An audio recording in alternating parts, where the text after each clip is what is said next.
فرمائے جب 5واں کوڑا لگایا جا رہا تھا اس وقت اللہ کی بارگاہ میں یہی فریاد تھی، یہی عرض و گزار تھی، مولا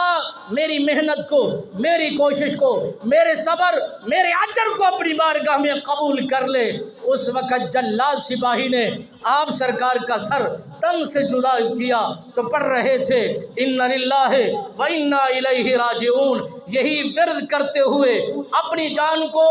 رب کے حوالے کر کے یہی پیغام عام کیا، اے لوگوں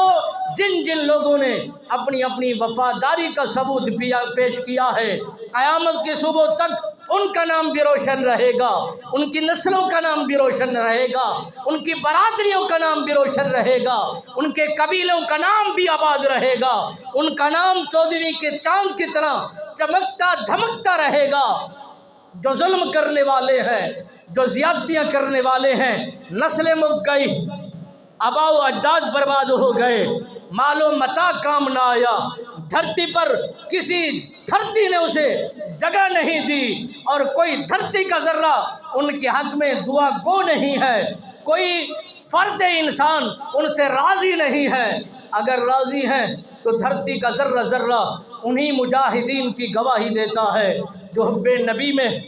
جو حب اہل بیت میں نبی کے گھرانے سے اپنی محبت کا اظہار کرتے ہیں، اپنی محبت کا پیار دکھاتے ہیں، وہی کامیاب ہوتے ہیں، انہی کے مقاصد پورے ہوتے ہیں، انہی کی دنیا آباد ہوتی ہے، انہی کی دنیا آباد و شاد ہو جاتی ہے، ان کی آخرت بھی سرخرو ہو جاتی ہے۔ مالک بے نیاز ان محبین کے ساتھ اپنی اپنی وفاداری کا ہمیں ثبوت پیش کرنے کی توفیق